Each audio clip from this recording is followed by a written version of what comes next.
Hello everyone, my name is Anthony C. Budd, and this is the 6-Hour Startup.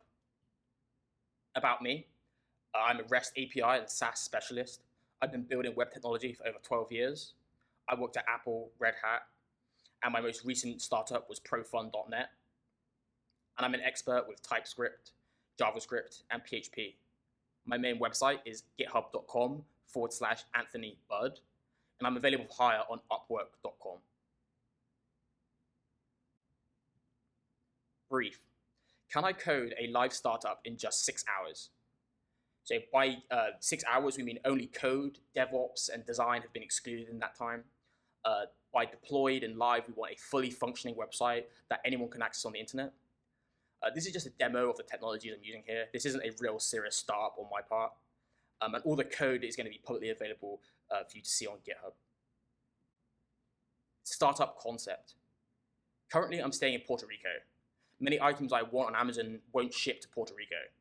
So to get around this, I'm going to build a PO box type solution where I've got an address on the US mainland.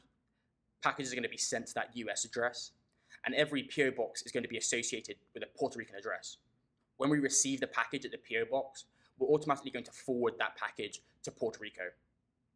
We're going to require the customer's payment details on sign up so we can automatically charge the customer for the shipping plus a handling fee. This represents our basic business model. We're going to charge a flat fee for every package we handle. And a working title for this project is PR Box. Technology. All apps, startups, SaaS solutions, social networks, and marketplaces, etc. require a similar set of core functionality. These are things like login, sign up, user accounts, password reset, and other relational data associated to the application. I built 2 templates for the front end and then at the back end, which I've perfected over the past 7 years at many different tech companies. This is the Express.ts API template and the Vue3 SaaS template. Both of these projects I've implemented at many different companies, and they've handled upwards of $50 million of live transactions. These are very much tested technologies. So let's get started. We're going to start by coding the Express.ts API template and the Vue3 SaaS template. This is the README for the Express.ts API template. All the information you need for the application is here in the README. And to get started, you just have to clone these simple commands here. So let's start by cloning the backend.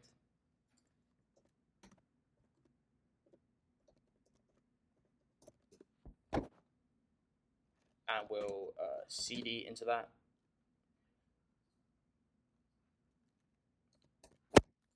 Then we'll just rename all the containers to PR box demo 1.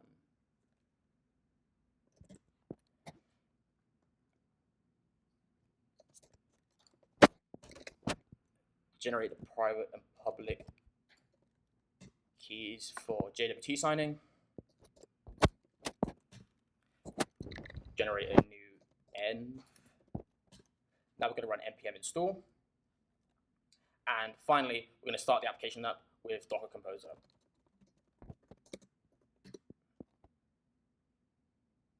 Now, while that's compiling, we can now go to the Vue3 SaaS template, and we can spin this up. Now, the SaaS template is your front-end user interface. This is what users will actually click and interact with, and the back-end is what's going to be on the server. So let's start by cloning this.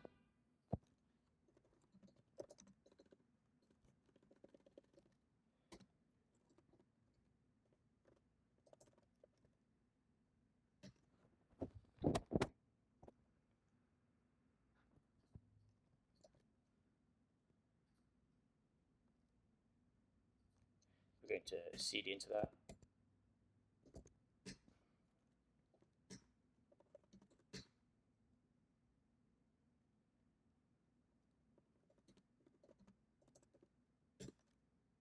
Cool. So now the front end is running on localhost 3000, and we'll wait for the back end to finish building before we continue.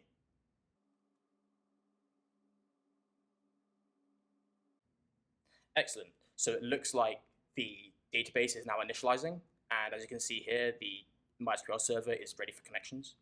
So we're now going to open up that directory again and run the command npm run underscore db refresh. Now what this is going to do is that this is going to create the users groups and groups users tables in MySQL, and it's also going to seed those tables with some basic user data here. What this means is we can now go to our front end at localhost 3000, and we're now going to sign in with user at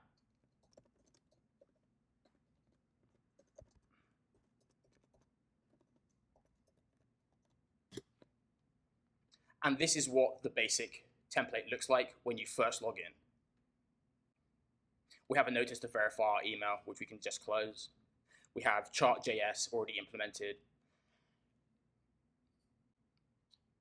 We have an account page here where we can update our username. We can update our password. We can also invite users to our groups. But we also have a model create, update, and delete templates. But by default, the backend doesn't come with any routes to handle any models. But I've created a command called npm run generate, which will build all of the tables, routes, and migrations for you automatically. So let's try that out now.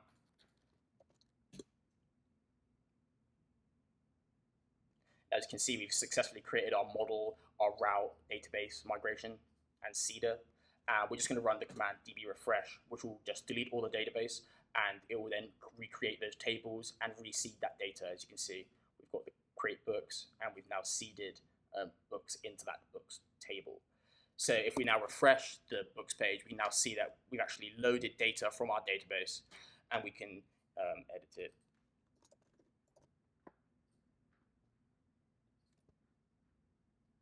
And we can also create new.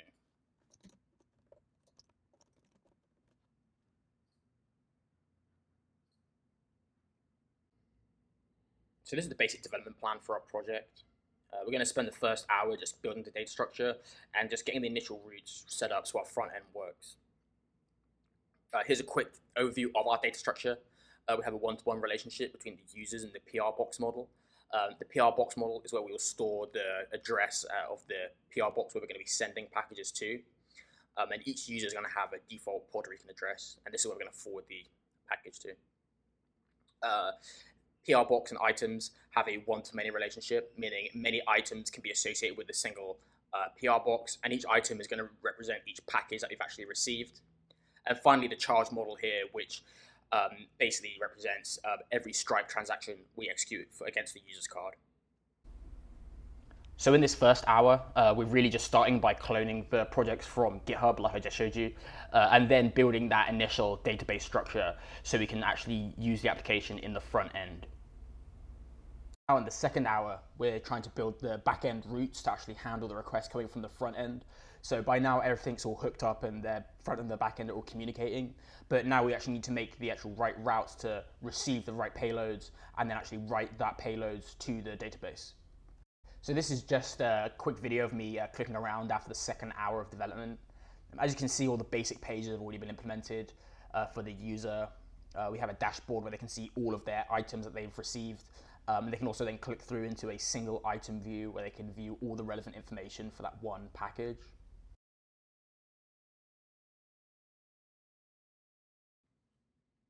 So from hour 3 to hour 5, we're going to be focused on the admin section and the onboarding process. The onboarding process is where we're going to require the user to provide us with a valid Puerto Rican address and their billing information. They won't be given full access to the application until they've completed the onboarding process.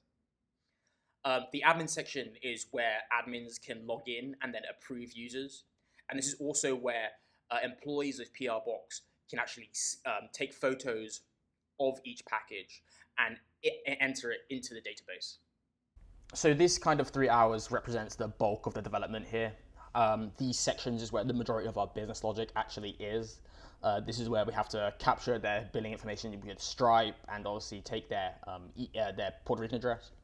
But also we have to add functionality to lock the user outside of the application until they became approved by an admin. And then obviously we have to make all of the relevant pages in the admin section so the admins can actually see all of the users and then see which ones are ready to be approved And when they have provided the required information, there's actually a manual process where an admin will click a button and that will approve the user. Once they get approved, that's when we create a PR box for them and insert the PR box into the PR box's table and associate it with the user. And from that point, a user can then start shipping their Amazon packages to that PR box address. So then the final hour is going to be used to integrate Stripe and storage.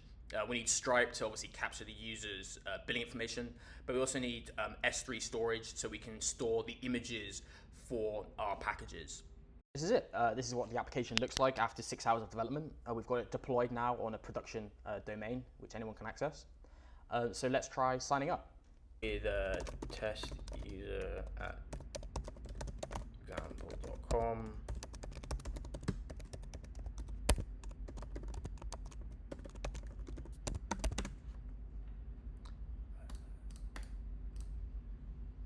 And let's sign up. So now we're in the onboarding process, and we are required to submit the verification code, which has been sent to our email. We can also resend the code by clicking this here. So we can open that email here. We can enter our verification code. Now we can type in our Puerto Rican address, which will add as 1000 Ashford Ave, San Juan.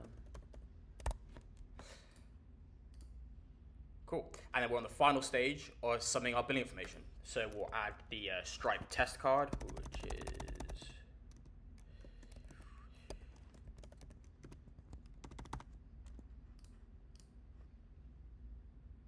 so now we're on the final stage of the onboarding process where our account, we've provided all the information, and now an admin has to manually approve our account before we can actually access our PR box address.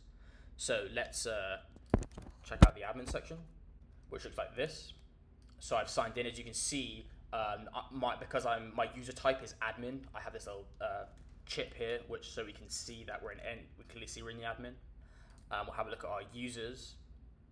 And as we can see here, we have one user that's in the pending state and their billing information is ready.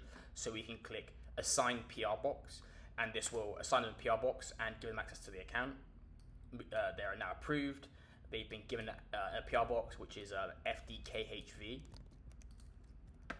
And now if we recheck our account status, you can see we're approved. So I'm now logged in as the user, and I've got two views, the dashboard and the account. If we click on account, I can see my PO box here, which is in Austin, Texas. And I can see the address that I added when I did the onboarding. So this is where we're going to send our Amazon packages to, and this is where our packages are going to get redirected to. Also here, you can see I've added a charges table, which is going to show all the charges that get executed against the customer's card. So now in the admin section, we're going to receive a package. So I'm now an employee of PR Box. A customer has signed up, and they've sent a package to our office location.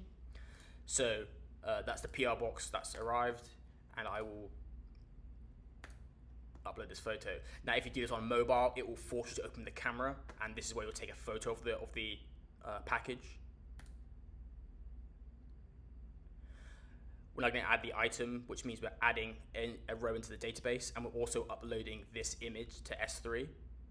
The status is received, and obviously we have no shipping information for the customer because we haven't shipped this item yet. We've just let the customer know that we've received it. Now in the customer view, he can see as well that the item's been received, but it hasn't been shipped yet. So how do we ship an item?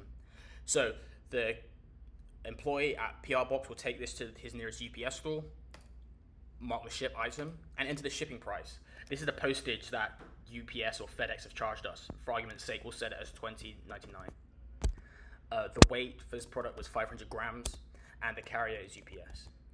We can also add the tracking number, and this is what the user will see so they can get live tracking updates from UPS. For internal accountability, we require that the employee take a photo of the item just before they hand it over at UPS, so we know that the product was actually shipped and has a valid shipping label on it. Then we can finally hit ship item, which will, again, upload this image to S3 and update the model with these parameters. Now, as the user, I can see that my product has shipped. I've got my tracking number. I know who's carrying the package, and I know how much I was charged for the postage. If I go to my account, I can now see that I was charged $25.99, shipping of $20.99, and a service charge of $5 US. And now if we log into Stripe, we can see that the card 4242 was just charged $25.99, and that was a successful transaction. So thanks for watching, everyone. This video really has just been a demonstration of what can be achieved in a very short period of time using my starter templates. All of the code that you saw today is available on my GitHub at github.com/Anthony Budd. And if you like my work and you're interested in hiring me, I am available for hire on Upwork.com, where I'm a top-rated developer with 100% job success.